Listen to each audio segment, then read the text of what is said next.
Hello everyone, আশা করা যায় সবাই খুবই ভালো আছেন। আরেকটি নতুন পর্বে আপনাদের সবাইকে স্বাগতম। আমি রয়েছি শাহরিয়ার হোসেন বাঁধন অ্যান্ড আপনারা দেখছেন ট্যালেন্ট কেয়ার। ট্যালেন্ট কেয়ার আজকের পর্বে আমরা আলোচনা করতেছি প্রোগ্রামিং ভাষা নিয়ে। তো প্রোগ্রামিং ভাষা বা প্রোগ্রামিং ল্যাঙ্গুয়েজ কি, এটা সম্পর্কে আমরা খুব শীঘ্রই জানবো। তার আগে আমরা জেনে নিই এই চ্যাপ্টারে কি কি টপিক রয়েছে। এই চ্যাপ্টারে আমরা তিনটা টপিক নিয়ে বেসিক্যালি কথা বলবো। একটি হচ্ছে অ্যালগরিদম, একটি হচ্ছে ফ্লোচার্ট বা প্রবাহ চিত্র, এবং আরেকটি হচ্ছে সি প্রোগ্রামিং। এই তিনটা টপিক নিয়ে আমরা একে একে কথা বলবো। তো চলেন শুরু করা যাক।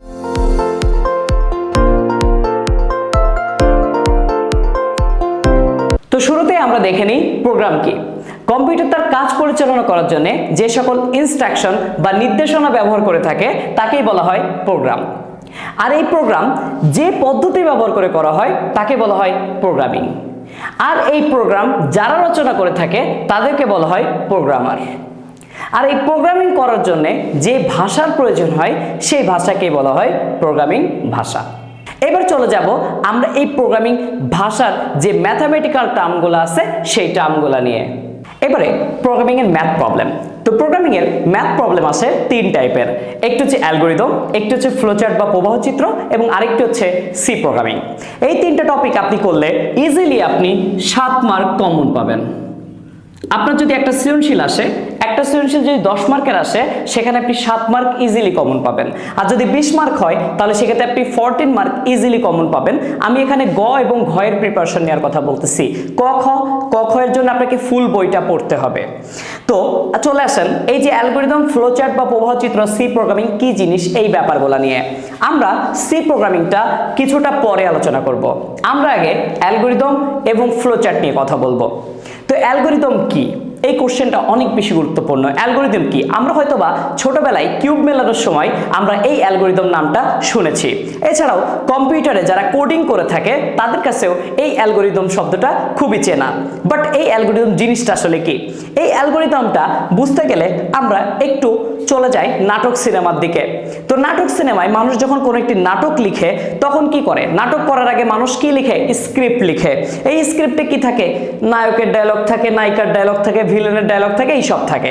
ঠিক তেমনি আমাদের এই যে অ্যালগরিদম করার সময় প্রত্যেকটা ধাপ থাকে, সেই ধাপগুলা পর্যায়ক্রমে লিখিত আকারে লেখাটাই হচ্ছে অ্যালগরিদম।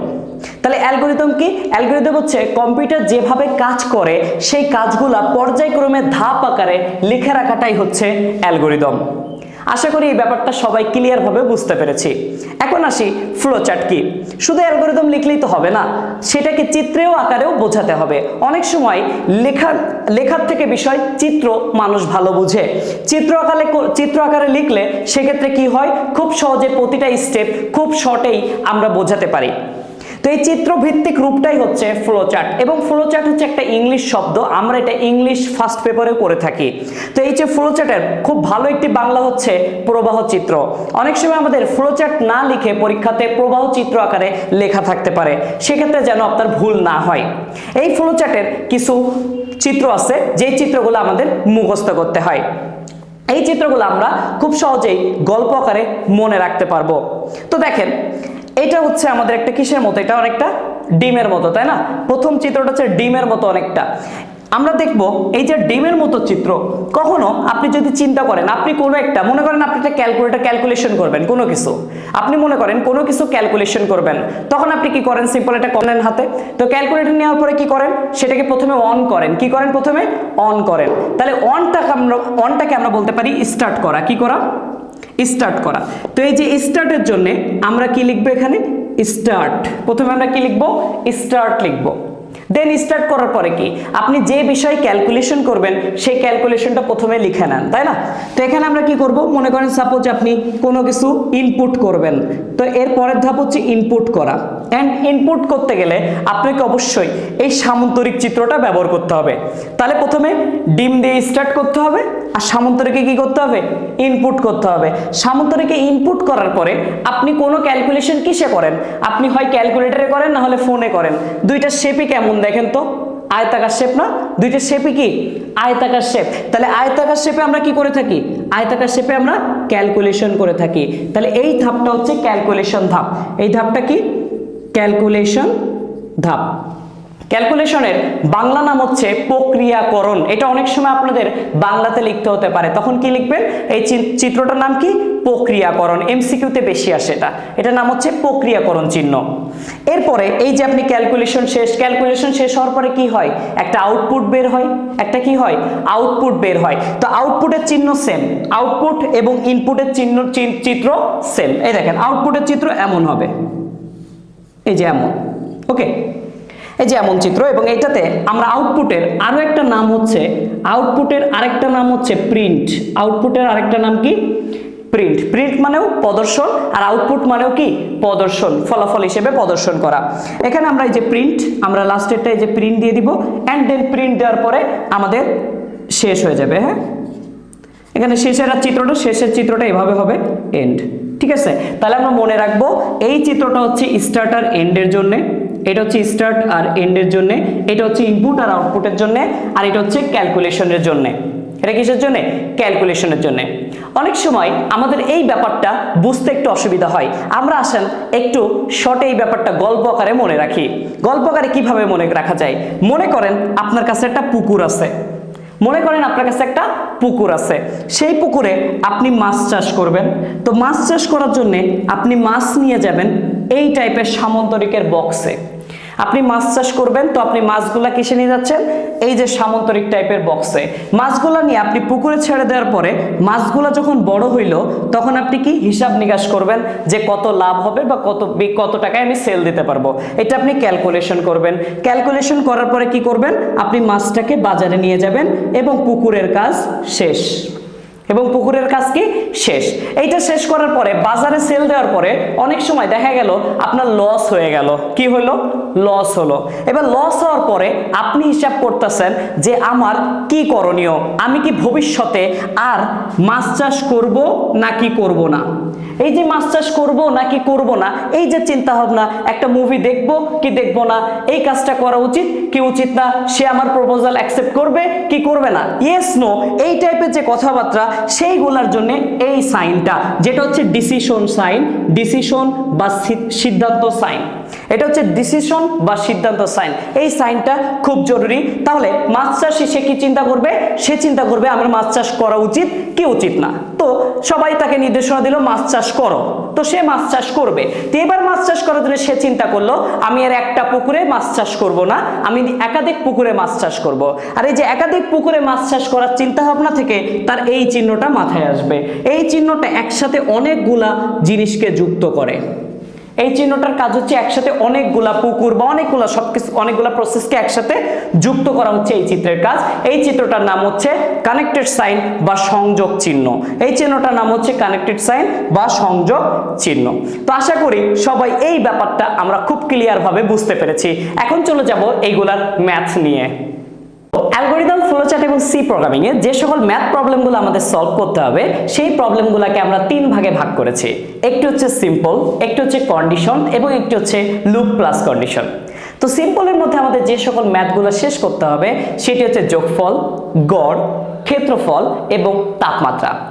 এছাড়াও আমাদের কন্ডিশনের মধ্যে যে জিনিসগুলো শিখতে হবে সেটি হচ্ছে বড় ছোট, ধনাত্মক ঋণাত্মক, জোড় বিজোড়, এই জিনিসগুলো আমাদের শিখতে হবে। এরপরে লুপ প্লাস কন্ডিশনে যে ম্যাথগুলো শিখতে হবে সেটি হচ্ছে সিরিজের ম্যাথ, সিরিজ বা আমরা বাংলায় যেটাকে বলি ধারার ম্যাথ। এরপরে হচ্ছে গসাগু, লসাগু এবং অধিবর্ষের ম্যাথ। তো চলেন দেরি না করে এই ম্যাথগুলা দেখা যাক। তো আজকের পর্বে আমরা বেসিক্যালি এই সিম্পলের ম্যাথগুলা শেখার চেষ্টা করব। তো সিম্পলের মধ্যে আমরা প্রথমে যে ম্যাথটি দেখব সেটি হচ্ছে এমন: তিনটি সংখ্যার যোগফল নির্ণয়ের অ্যালগরিদম ও flowchart.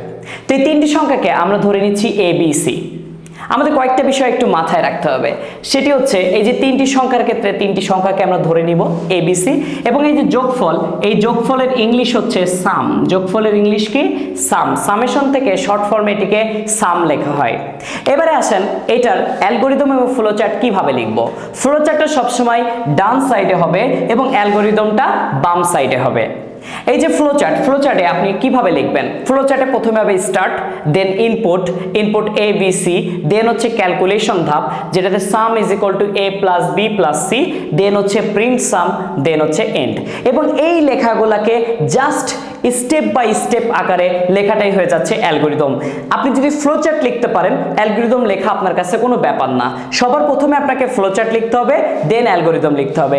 Algorithm step 1 start, step 2, ওখানে যা যা লেখা আছে এখানে ঠিক তাই স্টেপ আকারে লেখা। এখন অনেকের প্রশ্ন হচ্ছে অ্যালগরিদম ফ্লোচার্ট কি আমি বাংলায় লিখবো নাকি ইংলিশে লিখবো?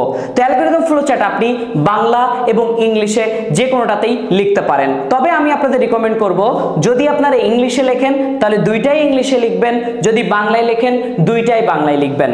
তো এখন ইংলিশে লেখাটা তুলনামূলক ইজি বাংলায় লেখার চেয়ে।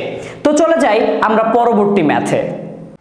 এবারে ম্যাথটি হচ্ছে 3টি সংখ্যার গড় নির্ণয়ের অ্যালগরিদম ও ফ্লোচার্ট। তো 3টি সংখ্যার গড় নির্ণয়ের অ্যালগরিদম ফ্লোচার্টটি আমরা কিভাবে করব? তো আগের মতোই 3টি সংখ্যাকে আমরা এ বি সি ধরে নিলাম এবং গড়ের ইংলিশ হচ্ছে অ্যাভারেজ। এই ব্যাপারগুলো আমাদের জেনে রাখতে হবে। দেন আমরা সিম্পল আগের মতোই ফ্লোচার্টে কি হবে, start, then input A B C, দেন এবারে হচ্ছে অ্যাভারেজ। অ্যাভারেজ কিভাবে বের করতে হয় আমরা জানি, যতগুলো সংখ্যা তত দিয়ে ভাগ, যতগুলো সংখ্যা ততগুলো যোগ করে তত দিয়ে আমাদের ভাগ করতে হবে। এটাই হচ্ছে অ্যাভারেজ বের করার সিস্টেম। যেহেতু এখানে 3টা সংখ্যা বলছে তাই 3টা সংখ্যা যোগ করে আমরা 3 দিয়ে ভাগ করে দিচ্ছি। যদি 4টা সংখ্যা বলতো তাহলে 4টা যোগ করে 4 দিয়ে ভাগ করতে হতো। মানে যত সংখ্যা বলবে তত সংখ্যা যোগ করে তত দিয়ে ভাগ করে দিতে হবে। এখানে একটা লক্ষণীয় বিষয়, আপনি কিন্তু এই ভাগ ব্যবহার করলে হবে না। এখানে আমাদের মনে রাখতে হবে এই পঞ্চম অধ্যায়ের জন্য আমাদের গুণের চিহ্ন হবে স্টার, ভাগের চিহ্ন হবে স্ল্যাশ এবং ভাগশেষের চিহ্ন হবে পার্সেন্টেজ। হয়তোবা আপনারা অনেক সময় বাটন ফোন ব্যবহার করেছেন, সেই বাটন ফোনে দেখতে পাবেন এরকম স্টার দেওয়া কিংবা স্ল্যাশ দেওয়া, এগুলো দেওয়া আছে। ওকে, তো দেখেন এটা আমরা খুব সিম্পল ভাবে লিখবো, ঠিক তেমনি এখানে লিখবো প্রিন্ট অ্যাভারেজ, দেন হচ্ছে এন্ড। ঠিক এখানে যা যা লিখছি এইটা ঠিক স্টেপ বাই স্টেপ লিখে ফেলেই হয়ে যাবে আমাদের ম্যাথ সলভ। তো এবার চলে যাই আমরা পরবর্তী ম্যাথে। এবারে ম্যাথগুলো হচ্ছে ক্ষেত্রফল সংক্রান্ত। ক্ষেত্রফল সংক্রান্ত যে সকল ম্যাথগুলো দেখতে হবে সেটা হচ্ছে বৃত্তের ক্ষেত্রফল, ত্রিভুজের ক্ষেত্রফল এবং চতুর্ভুজের ক্ষেত্রফল। এই সবগুলো ক্ষেত্রফলের সূত্র হয়তো আমরা জানি, যেমন বৃত্তের ক্ষেত্রফল হচ্ছে পাই আর স্কোয়ার। তবে এটাকে যখন আমরা এই চ্যাপ্টারের জন্য লিখব তখন লিখতে হবে পাই স্টার আর স্টার আর, এভাবে লিখতে হবে। ঠিক একইভাবে ত্রিভুজের ক্ষেত্রফলের সূত্র জানি হাফ গুণ ভূমি গুণ উচ্চতা, ভূমির ইংলিশ হচ্ছে বেস এবং উচ্চতার ইংলিশ হচ্ছে হাইট, সেখান থেকে আমরা BH লিখছি। সেটাকে যখন আমরা এই চ্যাপ্টারে লিখব তখন লিখব 1/2 স্টার বি স্টার এইচ। ঠিক একইভাবে চতুর্ভুজের ক্ষেত্রফল হচ্ছে a গুণ b, সেখান থেকে আমরা লিখব a স্টার b। চতুর্ভুজের ক্ষেত্রফল আমরা জানি দৈর্ঘ্য গুণ প্রস্থ, এখানে দৈর্ঘ্যকে a এবং প্রস্থকে b দিয়ে আমরা রিপ্রেজেন্ট করতেছি। এবারে আসি আমরা বৃত্তের ক্ষেত্রফল নির্ণয়ের অ্যালগরিদম এবং ফ্লোচার্ট নিয়ে। তো বৃত্তের ক্ষেত্রফলের অ্যালগরিদম বা ফ্লোচার্টটা কিভাবে হবে? আমরা অ্যালগরিদমটা খুব সহজেই করতে পারি যদি আমরা ফ্লোচার্টটা পারি। তো আমরা ফ্লোচার্ট আগে দেখে ফেলবো। তো ফ্লোচার্টে প্রথমে স্টার্ট, দেন ইনপুট আর, দেন পায়ের মানটা অবশ্যই আপনাকে বলে দিতে হবে, যেহেতু পায়ের মান একটা ফিক্সড মান। পায়ের মান হচ্ছে 3.1416 আমরা সবাই জানি। দেন হচ্ছে এরিয়া অফ সার্কেল, মানে বৃত্তের ক্ষেত্রফল is equal to pi star r star r, এবং এরপরে হচ্ছে প্রিন্ট এরিয়া, দেন হচ্ছে এন্ড। এইটা ঠিক একইভাবে অ্যালগরিদমে জাস্ট স্টেপ বাই স্টেপ লিখে দিলেই হয়ে গেল। এবারে চলে যাব আমরা ত্রিভুজের ক্ষেত্রফল নিয়ে। আমরা শিখব ত্রিভুজের ক্ষেত্রফল। ত্রিভুজের ক্ষেত্রফল নির্ণয়ের অ্যালগরিদম এবং ফ্লোচার্ট কিভাবে হবে। তো দেখে নেন, ফ্লোচার্টটা লিখতে হবে start, then input B comma H, then হচ্ছে area of triangle equal to half star B star H, then print area, then end. ঠিক এইভাবে অ্যালগরিদমে আমরা স্টেপ বাই স্টেপ লিখে দিলেই হয়ে গেল ত্রিভুজের ক্ষেত্রফল। লাস্ট হচ্ছে চতুর্ভুজের ক্ষেত্রফল। চতুর্ভুজের ক্ষেত্রফলের সূত্র হচ্ছে দৈর্ঘ্য গুণ প্রস্থ is equal to a star b। তো চতুর্ভুজের ক্ষেত্রফল নির্ণয়ের অ্যালগরিদম ফ্লোচার্টটি আমরা কিভাবে করব? প্রথমে start, then input a comma b, then area of quadrangle is equal to a star b, then হচ্ছে প্রিন্ট এরিয়া, দেন এন্ড। এই জিনিসটা জাস্ট অ্যালগরিদমে কি করতে হবে, স্টেপ বাই স্টেপ লিখে দিতে হবে। তো আজকের পর্বে এতটুকুই টপিক, দেখা হবে নেক্সট পর্বে। তত সময় সবাই সুস্থ থাকেন, ভালো থাকেন, আল্লাহ হাফেজ।